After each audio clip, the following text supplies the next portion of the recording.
beautiful people, same old Steve here, and I'd like to tell you a quick story. The joke is that this is real talk. This shit actually happened to me. This story is called Operation Do Not Shoot the Father, and it's about teenage stupidity, modified air rifles, family genetics, and the exact reason health and safety should never be left in the hands of a 16-year-old boy with way too much confidence.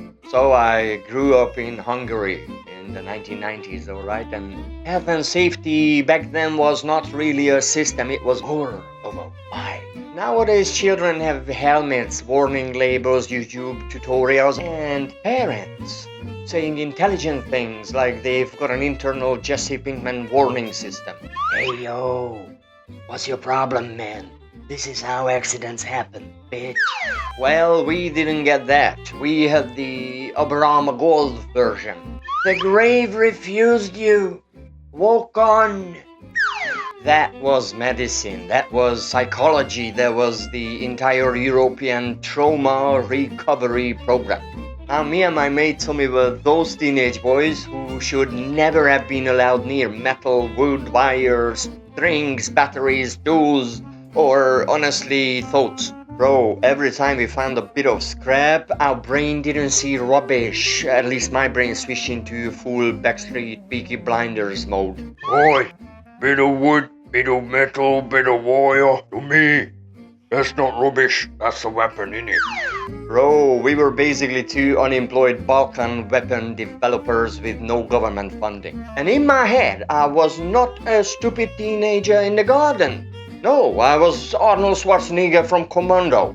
Ow! No fear! If it explodes, we learn from it. This is tactical combat training for tiny Balkan warriors. Wah! So, I had this air pellet rifle, a Slavia 631, proper little beauty, original innocent. Then I got involved. Double spring, scope mounted, trigger adjusted, mechanism greased to absolute fucking oblivion. Bro, I treated this air rifle like if it was preparing for a secret military operation behind enemy lines. Even the Soviet era emergency bell in the back of my Balkan brain started going. Careful, my brother.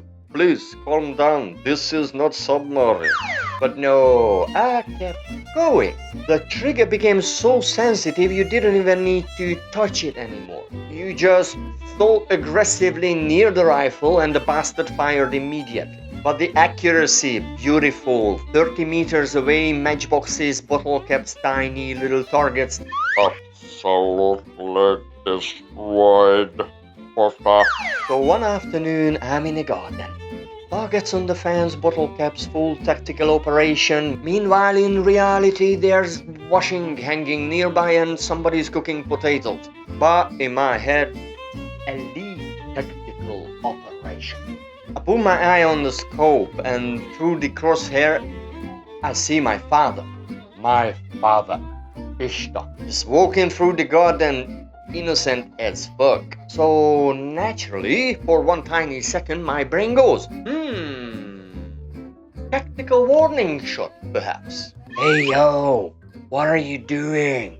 That's your dad, bitch. Put the rifle down. We don't hurt Daddy precious. Not nasty murder, no. Only little scary message. All not killing. We don't kiss the father. We only think about making him jump from far away. Gollum. Finally, the spiritual management brought me a divine intervention. Shoot the father. We should not complicated Christmas dinner this would make. Divine intervention. Yoda was fair enough because, believe it or not, but my father already had an air rifle pellet in his hand from his childhood. I swear to God, in my family we don't pass down watches, we pass down embedded ammunition. My father Pishta and his twin brother Imre were messing around with an air rifle when they were kids, and my dad placed his palm over the barrel and said, Shoot if you dare, my friend. Now, any normal person understands this as, I'm joking, please do not shoot. But I need to mention that my father only made it this far. Ah! Shoot if you dare, my Because what my uncle Imre heard was, Ow! Operation confirmed! We are doing this! and he shot straight into my dad's hand. So when I say this runs in the family, I'm not being poetic. We are literally a bloodline of ammunition cabinets. Anyway, I decide no, we will not shoot the father. Very mature decision that. But unfortunately, that bastard safety on my rifle was already off. And because I have modified and over-greased it into a nervous breakdown, the trigger was now more unstable than the Balkan politics back in the 90s. Now, I also had this unbelievably stupid habit. I would stand the rifle vertically, barrel downwards, stock upwards, resting on my own foot, obviously. So His Holiness the mighty gravitational force can finally appear in the operation, meaning the rifle slips downwards. My finger remains exactly where it should absolutely not remain, on the trigger, and bang, bro, I shoot myself straight in the foot. Fucking idiot, innit? So I look down, hole in the shoe off, white sock, top of the sock, blood, bottom of the sock, no blood. And my brain goes, interesting. Promising textile situation. Then I take the sock off. Tiny hole in the toe, I check underneath the foot. No. Exit hole. And the entire atmosphere changes. Textile situation becomes a hostile situation. Because that means the pellet is still inside the operational zone. And immediately I felt like the moment had taken me. I don't know where you are, but I will find you, and I will take you out. And that was the actual medical plan, bro. I reacted exactly like a teenage Balkan farm idiot from the 90s. Nah, fuck it. I can't sort this. So I spent the afternoon walking around with that pellet in my foot, thinking I'm tough as shit. Then evening comes, bath time, and I decide this is the perfect moment for a surgery.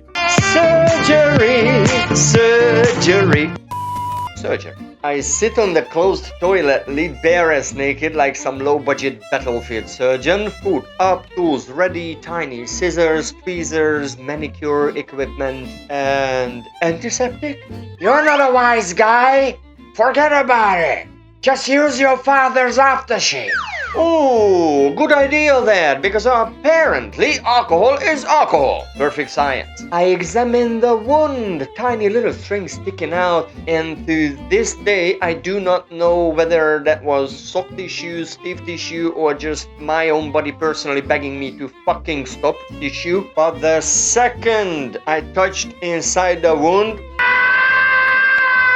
oh, nope. Sharpest pain imaginable. Instant spiritual evacuation. So I came to the conclusion. Surgeon, you are not. So what do I do next? Hospital? Nah. I sit in the bath for 2.5 hours, soaking the wound, obviously. No sterile soaking either. Proper family bath water. So questionable mystery particles. The whole entire human soup. I was marinating a ballistic injury in that shit. At this point, the bath stopped being a bath. This was open sea. I was a half-drunk pirate captain sailing through the filthy Caribbean of my own poor decision. Oh yes, now we season the wound, mate. Nothing cures ballistic trauma quite like aftershave or human soup. Savvy? And believe me, somehow at the time that still felt like a plan. But then morning comes.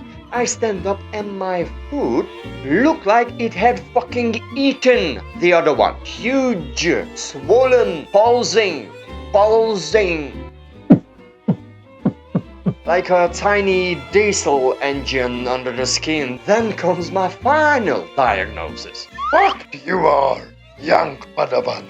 Now I finally have to find my mother, throw a cross at myself and fucking confess. Which felt worse than the injury itself, because there is no dignified way in hell to say, Mom, I accidentally shot myself because I was pretending to be Schwarzenegger and gravity betrayed me.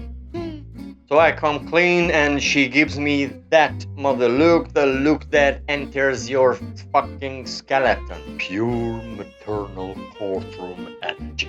Then she gets the neighbor because we don't have a car and they take me to the hospital. Hospital does 2 x-rays, top view, side view. Turns out the pellet entered through the 3rd toe, hit the bone, changed direction, traveled diagonally and stuck under the 2nd toe. Even the doctors looked impressed. Pellet hit bone, then make alternative travel plan and decide. No, I go around.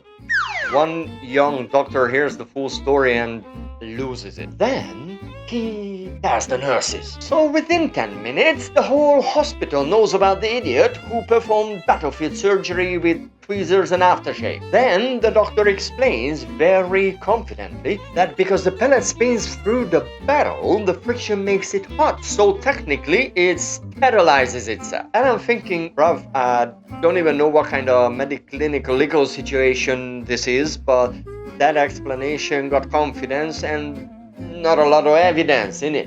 And only then, the tiny village alarm bell goes again.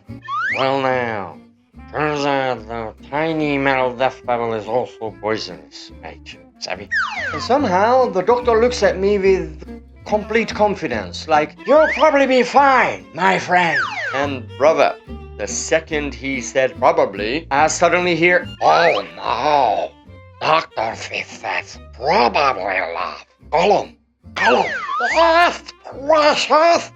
Calm, Dr. Fifth, dangerous, especially when lady little foot wounds it.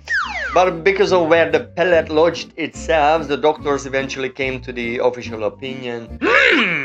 Leave it in, we shall. So, to this day, and this is real talk, that pellet is still somewhere inside my food. I am technically part man, part ammunition storage. Oh yeah, the hospital's final solution, a plaster boot. Up to the knee, toes exposed. Absolutely fucking useless. And the doctor tells me, Oh, plaster on the leg, mate. Goes out in open society, and now apparently the child lives in the bed for 10 days, alright? and I'm like, Sorry, I just don't see that happening, my friend. meanwhile, my mother gives me that look again. So trust me, I very quickly change my Scarface attitude to, Well, on a second thought, I think I can do that. then I obviously walked around everywhere with that shit and destroyed it completely within about 5 days. And the moral of the story, well, the way I see it, sometimes life humiliates you exactly when your ego gets too loud. But when you can laugh at your own stupidity properly, the ego shrinks a little bit and the shame turns into a story. And the story turns into laughter. And the laughter might be the only reason any of us survive ourselves and each other. Anyway, please do not modify air rifles, do not perform surgery with manicure equipment, do not trust aftershave as hospital grade antiseptic, and for the love of God, do not rest a loaded rifle on your own foot whilst you're pretending to be Schwarzenegger. Alright, yo, beautiful people, I've been the same old Steve, and this was my time for today. Love you all. Ciao.